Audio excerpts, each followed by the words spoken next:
الحمد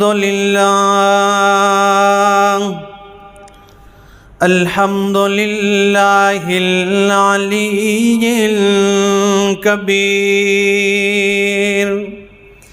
الكبير المتعال. الحمد لمن هو أعلى وأولى وأرفع. الحمد لمن قدر خيرا وخبال. والشكر لمن صور حسنا وجمال. ثم نشهد أن لا إله إلا الله، ونشهد أن سيدنا مؤيدنا مخدومنا منزومنا مقصودنا حسيننا جميلنا وأنورنا منيرنا وآلانا أجلانا أبهانا أنور أجدر أكبر أزهرنا محمدا عبده ورسوله. أما بعد فأعوذ بالله السميع العليم من الشيطان الرجيم. بسم الله الرحمن الرحيم.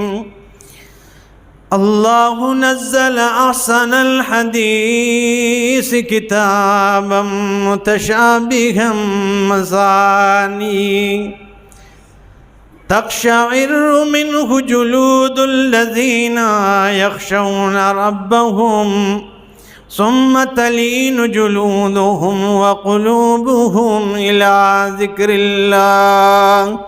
ذلك هدى الله يهدي به من يشاء.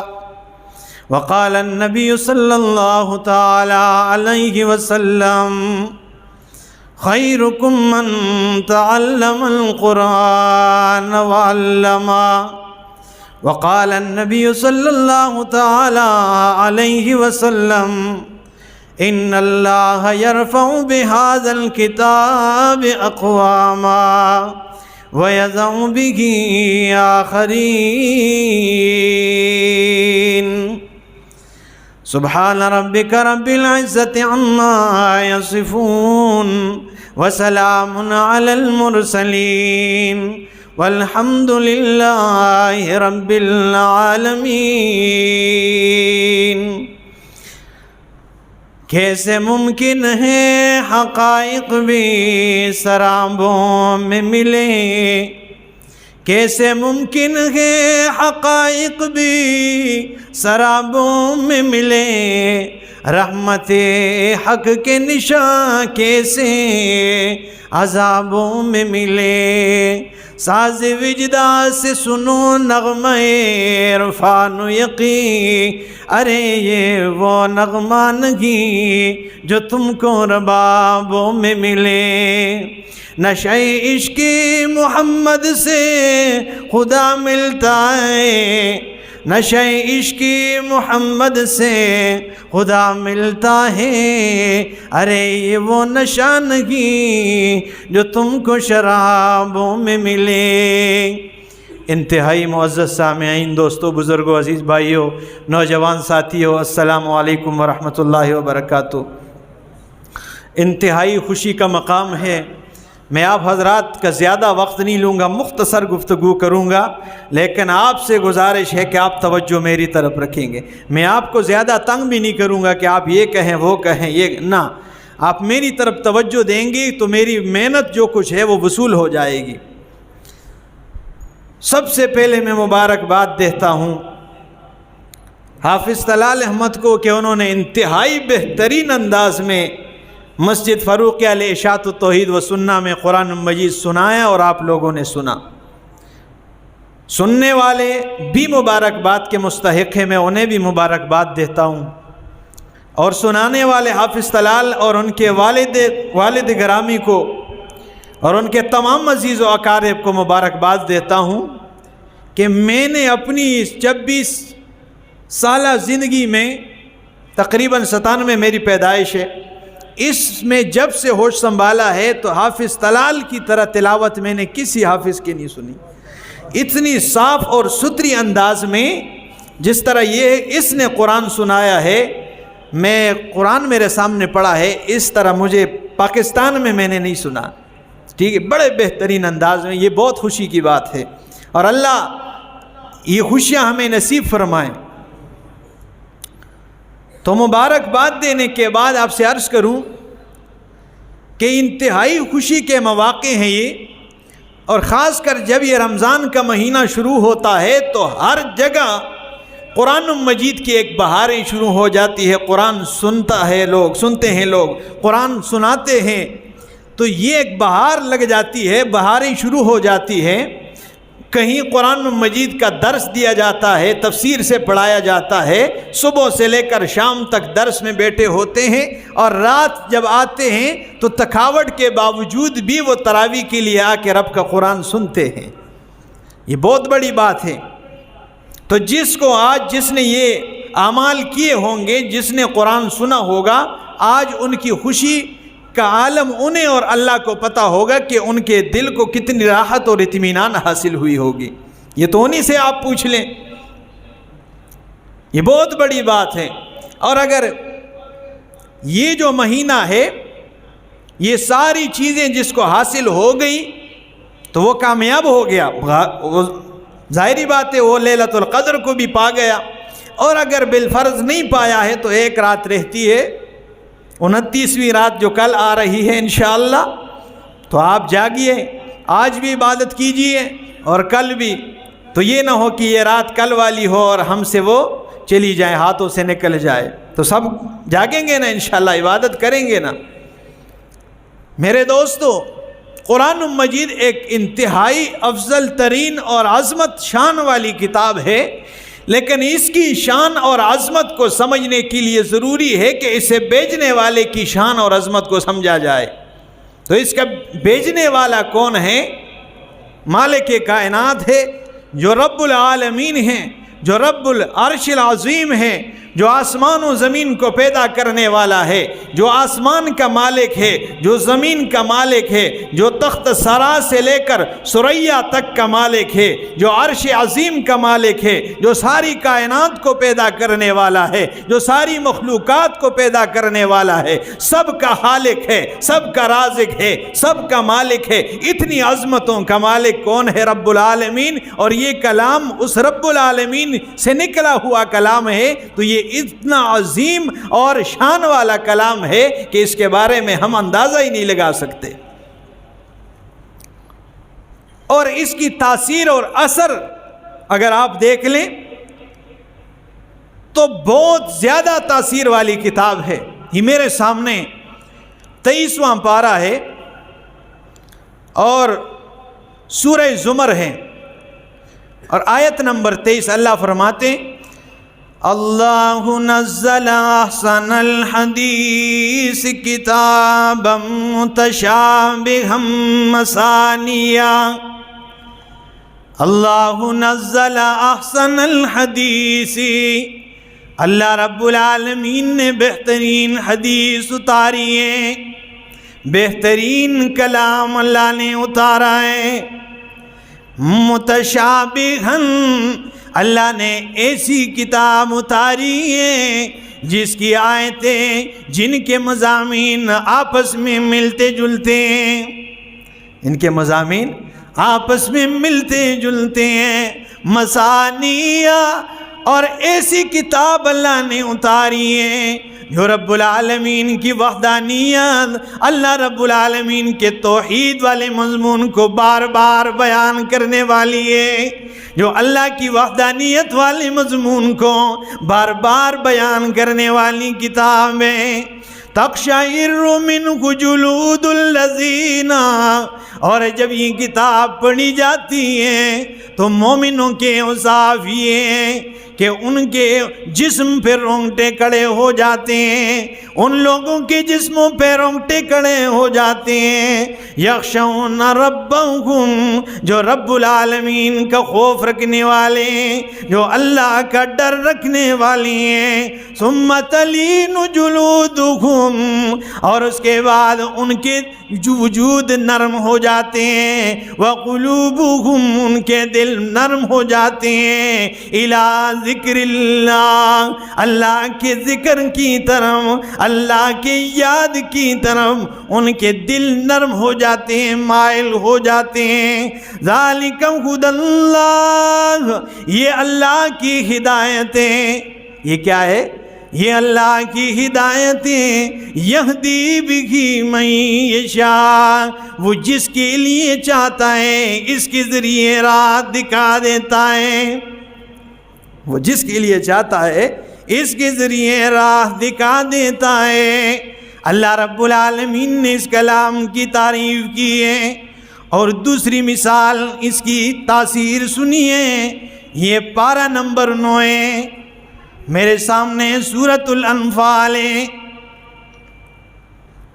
اس کی یہ بڑی تاثیر والی کتاب ہے۔ خدا کی قسم، اگر کوئی، اس دن بھی میں نے کہا تھا کہ اگر کوئی بغض و حسد اور دشمنی والے اینک اتار کے دیکھ لے تو اللہ کی قسم ہے یہ قرآن، یہ تاثیر والی کتاب، یہ دلوں پہ اثر کرتا ہے۔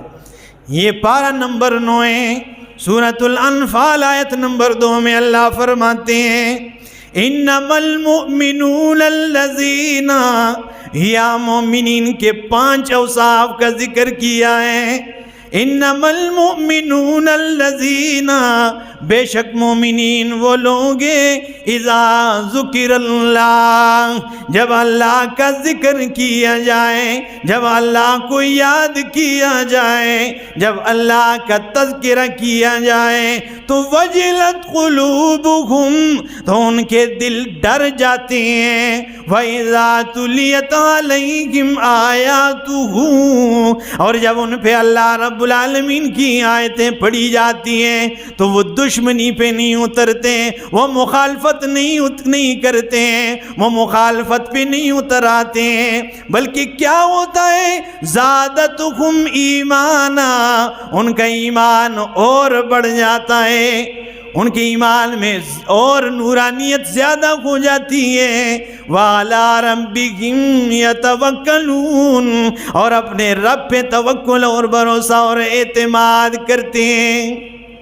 وہ اپنے رب پہ وہ دشمنی نہیں کرتے ہیں، وہ مخالفت نہیں کرتے ہیں، بلکہ وہ کیا کرتے ہیں؟ ان کا ایمان اور بڑھ جاتا ہے اور وہ اپنے رب پر توکل اور بھروسہ اور اعتماد کرتے ہیں۔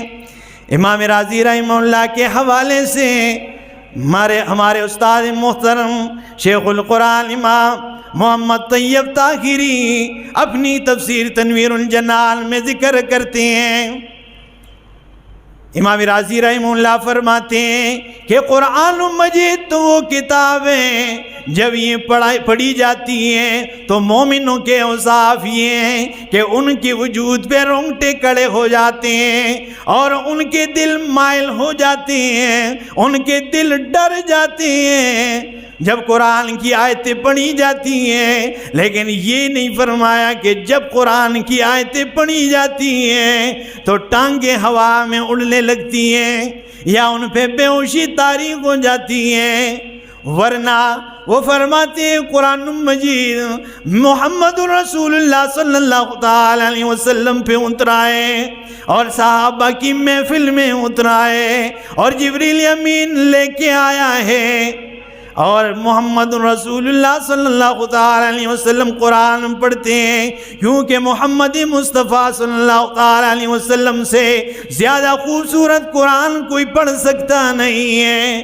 اور آپ سے زیادہ پرتاثیر آواز کسی کی ہو سکتی نہیں ہے۔ لیکن گورسیاں والوں، جب قرآن پڑھنے والے محمد الرسول اللہ ہوں اور سننے والے صحابہ کرام ہوں، لیکن کبھی ان پہ ایسی بے ہوشی طاری نہ ہو، اور 1400-1500 سال بعد آنے والا، آپ نے آج کل دیکھا ہوگا نیٹ پہ، آپ دیکھتے ہیں آیا دن ویڈیو آتے ہیں، ٹھیک ہے، پگڑی وہ گر رہی ہیں، بال بکر رہے ہیں، اور مسجد کی بے حرمتیاں کی جا رہی ہیں، تو یہ مومن کے اوصاف نہیں ہے۔ تو امام راضی رحمہ اللہ فرماتے ہیں یہ اللہ کی محبت نہیں ہے، یہ اصل میں شیطان نے ان کو انجیکشن لگا دیا ہے۔ کیا فرماتے شیخ الاسلام ابن تیمیہ رحمہ اللہ؟ وہ فرماتے اگر واقعی سچ کہہ رہے ہیں اللہ کی محبت میں بے ہوش ہو جاتے ہیں تو تیسری منزل کی دیوار پہ انہیں بٹھا دو اور ذکر شروع کر دو۔ اگر ادھر سے گر جائیں تو ہم سمجھیں گے واقعی یہ سچا ہے، لیکن اگر ادھر نہ گریں، مسجد کی نرم کارپٹ پہ کداڑے مارنے لگ جائیں، اچھلنے کودنے لگ جائیں، فرماتے ہیں یہ شیطان تو ہو سکتا ہے، یہ اللہ کا ولی دوست تو ہو سکتا نہیں ہے۔ تو یہ قرآن تو وہ کتابیں صحابہ سنتے ہیں، ہاں مزے کے ساتھ سنتے ہیں، یہ اثر کرنے والی کتابیں، یہ اتنی پرتاثیر کتابیں، اس کی مثال ایک اور بھی آپ کے سامنے پیش کروں۔ یہ 7واں پارہ ہے میرے سامنے، بالکل ابتدائی آیت ہے۔ اللہ فرماتے ہیں وَإِذَا سَمِعُوا مَا انزل الى الرسول وَإِذَا سَمِعُوا، اور جب وہ سنتے ہیں اس کلام کو جو رسول کی طرف اترائے، جو اللہ نے رسول پہ اتارا ہے، تَرَىٰ أَعْيُنَهُمْ، تو دیکھے گا ان کی آنکھوں سے، تَفِيضُ مِنَ الدَّمْعِ، ان کی آنکھوں سے آنسوں کی برسات جاری ہو جاتی ہیں۔ جب وہ اللہ کا کلام سنتے ہیں تو آنکھوں سے آنسوں کی برسات جاری ہو جاتی ہیں، لیکن آنکھیں تو ان کی روتی ہیں، لیکن گورسیا والوں وہ بے ہوش نہیں ہوتے ہیں، وہ مسجد کی بے حرمتی نہیں کرتے ہیں، اور ان کی آنکھوں سے آنسو کی برسات کیوں جاری ہو جاتی ہے؟ اس لیے جاری ہو جاتی ہے مما عرفوا من الحق، اس لیے کہ انہوں نے حق کو پہچان لیا ہے، اس لیے آنکھوں سے آنسو بس بے ساختہ ہی آنسو شروع ہو جاتے ہیں، اس لیے کہ وہ حق کو پہچان جاتے ہیں۔ انشاءاللہ تعالی بہت سارے ساتھی ایسے ہیں کہ جن کی آنکھوں سے یہ آنسو بہہ چکے ہیں اور بہنے لگ جائیں گے انشاءاللہ، کیونکہ ہم نے سنانا صرف رب کے قرآن اور رسول اللہ کے فرمان کو ہے، ٹھیک ہے، اس کے علاوہ کچھ بھی نہیں سنائیں گے۔ تو اللہ نے فرمایا مما عرفوا من الحق، اس لیے کہ انہوں نے حق کو پہچان لیا ہے، اور کیا کہتے ہیں وہ یقولون ربنا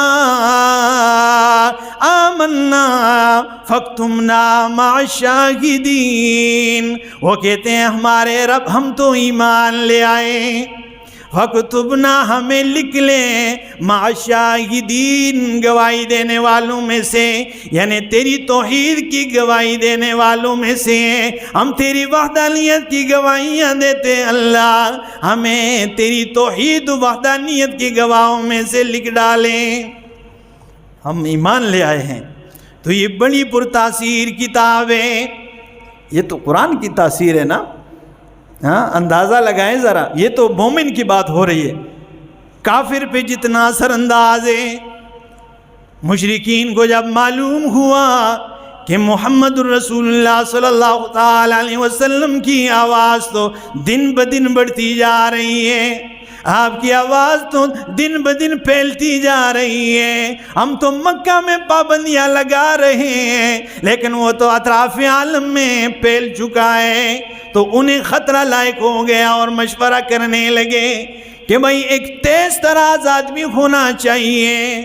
تو ابو الولید کو بلایا کہ تو جرگے کا ماہر ہے، تو تیز تراز ہے، تو چرب زبان آدمی ہے، تو جرگے کا طریقہ جانتا ہے، جا اور محمد کو سمجھا لے صلی اللہ تعالی علیہ وسلم کو۔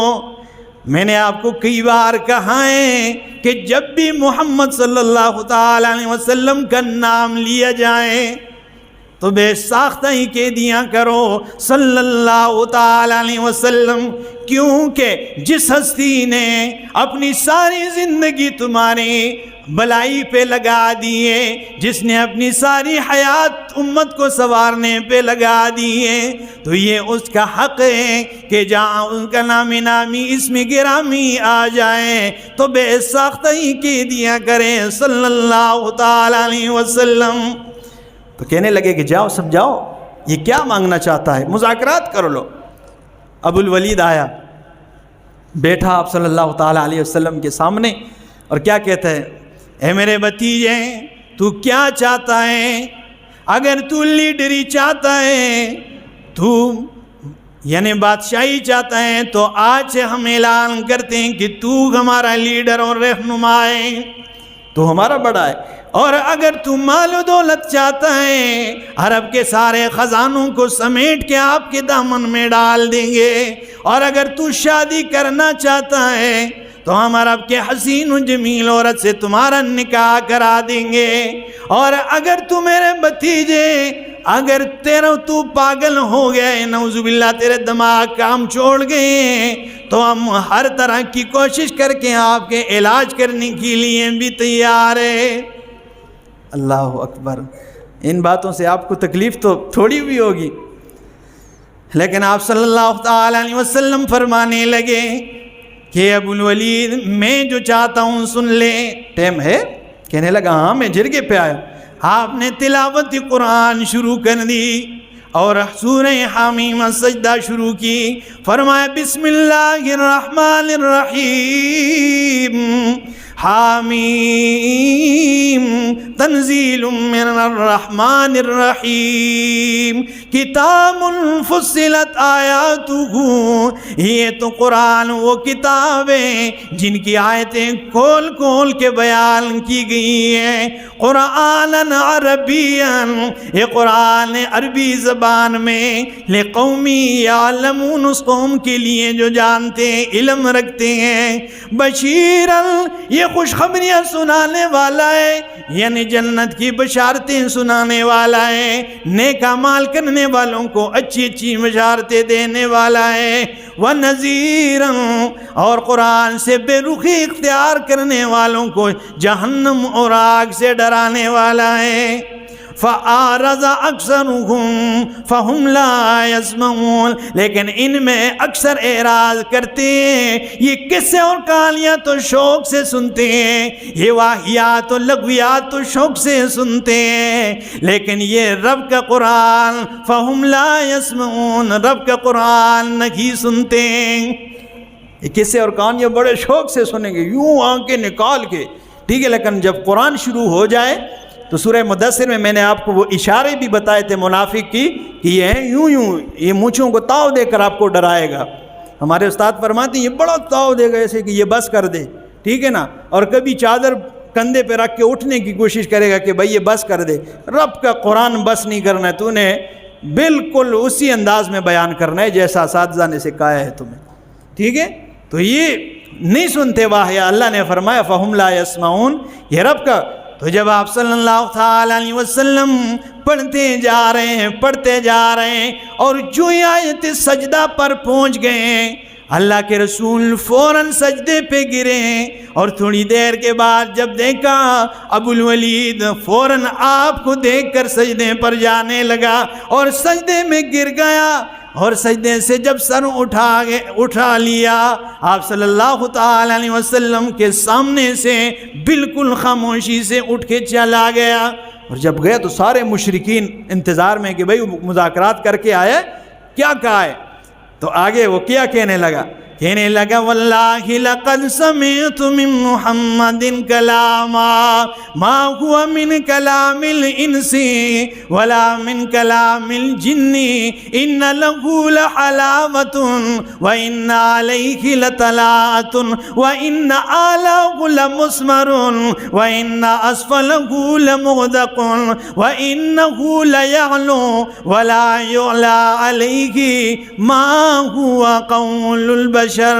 کہنے لگا او میرے یاروں لقد سمعت من محمد کلاما، اللہ کی قسم ہے آج تو محمد سے وہ کلام سن کے آیا ہوں، ما ہوا من کلام الانسی، وہ کلام انسانوں کا کلام نہیں لگ رہا، ولا من کلام الجنی، وہ جنات کا کلام نہیں ہے، ان لہ لحلاوۃ، بے شک اس کلام میں ایک مٹاس ہے، وَإِنَّ عَلَيْكِ لَطَلَاءَةٌ، اس کلام میں ایک تازگی ہے، وَإِنَّ آلَاهُ لَمُثْمَرٌ، اس کلام کی شاخیں اور اس کلام کی شاخیں جو ہے بڑے پلدار میوے دار ہے، وَإِنَّ أَسْفَلَهُ لَمُغْدَقٌ، اور میں ایسا کلام سن چکا ہوں جس کلام کی جڑیں بہت زیادہ مضبوط ہیں، وَإِنَّهُ لَيَعْلُ، اور وہ کلام سن کے آیا ہوں میرے دوستوں، إِنَّهُ لَيَعْلُ، کہ وہ بہت بلند کلام ہے، وَلَا يُعْلَى عَلَيْهِ، اس کلام کے اوپر دنیا کا کوئی بھی کلام حاوی اور غالب نہیں ہے۔ اور آگے آخر میں کہنے لگا ما ہوا قول البشر، میں اس نتیجے پہ پہنچ چکا ہوں کہ یہ محمد کا دعویٰ سچا ہے کہ یہ بشر کا کلام نہیں ہے، یہ اگر کلام ہے تو صرف اور صرف رب العالمین کا کلام ہے، یہ صرف اللہ کا کلام ہے۔ یہ مشرکین پہ اتنا اثر ہے، آپ دیکھ وہ تو مومن ہے، مومن پہ تو ویسے بھی اثر کرتا ہے، یہ تو ایسا کلام ہے کہ جس نے کافروں کے دلوں کو بھی موم بنا کے رکھ دیا ہے، موم بنا کے رکھ دیا ہے۔ ایک بات کرتا ہوں، حضرت طفیل بن عمرو دوسی رضی اللہ تعالیٰ عنہ حج کے لیے آ رہے ہیں، تو حج کے لیے آپ کہیں گے بھائی حج، مشرکین حج کیا کرتے تھے؟ ابو جہل بھی حج کرتا تھا، ہاں حاجی ابو جہل شاہ صاحب لعنت اللہ علیہ یہ حج کرتے تھے، وہ حج کرنے کے لیے آ رہے ہیں اور ابو جہل سامنے راستے میں کھڑا ہے اور کیا کہتا ہے طفیل جا کے بیت اللہ میں عمرہ کریں، حج کریں، طواف کر لیں، لیکن ایک ہستی ہے جس کا نام محمد ہے، اس کے زبان سے تو نے کچھ بھی نہیں سننا ہے، بس وہ جو کچھ کہ آپ نے سننا نہیں۔ اچھا، اس نے وہ روح کا دانہ اٹھایا بنا کے ایک کان میں دوسرے کان میں رکھ دیا، بس آگے میں کچھ نہیں سنوں گا۔ لیکن یہ سردار تھا، سمجھدار تھا، یہ سوچنے لگا کہ میں پہلے بھی حج کے لیے آتا رہا ہوں، اتنا بڑا پروٹوکول تو میں نے کبھی نہیں دیکھا ابو جہل کی طرف سے، آج کچھ نہ کچھ دال میں کچھ کالا ہے۔ جب آتا ہے اور طواف کرنے لگتا ہے، اللہ کے رسول محمد الرسول اللہ صلی اللہ تعالیٰ علیہ وسلم خوبصورت انداز میں قرآن پڑھ رہے ہیں، قرآن پڑھ رہے ہیں، یہ طواف کر رہا ہے، تو پاس سے جب گزرا یہ سوچنے لگا کہ بھائی میں بھی تو عربی دان ہوں، میں بھی تو عربی جانتا ہوں، واقعی اگر یہ اشعار پڑھتا ہے تو میں جان لوں گا کہ یہ اشعار ہے، سن تو لوں یہ کہنا کیا چاہتا ہے۔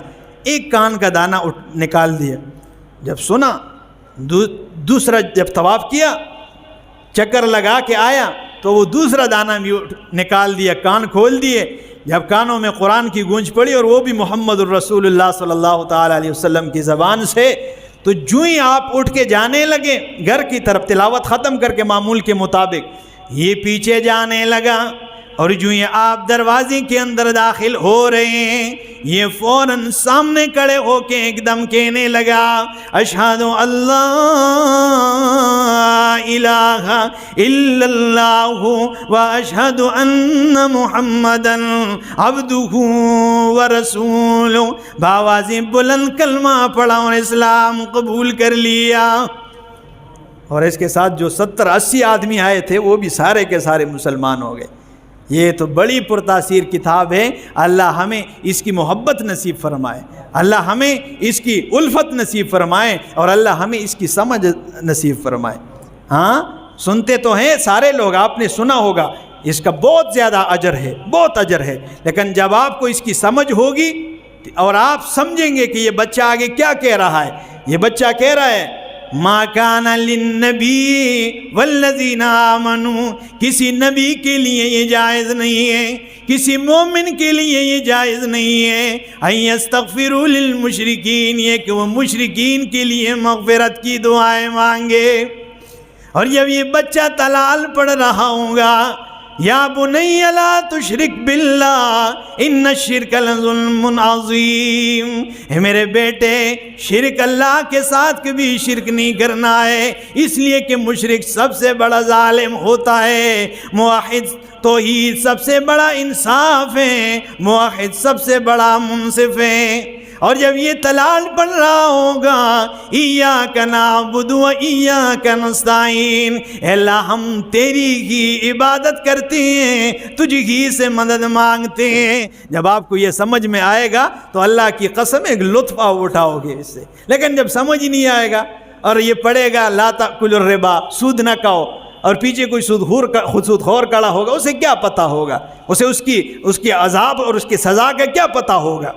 تو قرآن کو سمجھیے اور قرآن کو ترجمے اور تفسیر کے ساتھ پڑھیے۔ آیا دن نیٹ پہ بھی، انٹرنیٹ پہ بھی، موبائلوں پہ دورہ تفسیر جاری ہے علماء کرام کا، آپ سن لیں، قرآن کو سینے سے لگائیے۔ اللہ کی قسم ہے، اللہ کے پاک پیغمبر صلی اللہ تعالی علیہ وسلم نے فرمایا وَأَنَّ هَذَا صِرَاطِي مُسْتَقِيمًا، قرآن کی آیت پڑھی اور اشارہ کیا کہ میرے صحابہ ان هَذَا صِرَاطِي مُسْتَقِيمًا، سیدھا راستہ، تمام اندھیروں میں جنت کو جو راستہ جاتا ہے وہ قرآن والا راستہ ہے، اس قرآن کو سینے سے لگاؤ، ڈائریکٹ جنت میں جاؤ گے۔ اور اگر اسے ادھر ادھر والے راستوں پہ چل پڑے تو شیطان والے راستے ہیں وہ، اور ڈائریکٹ جہنم کا وہ راستہ ہے، وہ نجات والا راستہ نہیں، نجات والا جو راستہ ہے وہ صرف اللہ کا قرآن، کتاب اللہ قرآن مجید کا ہے۔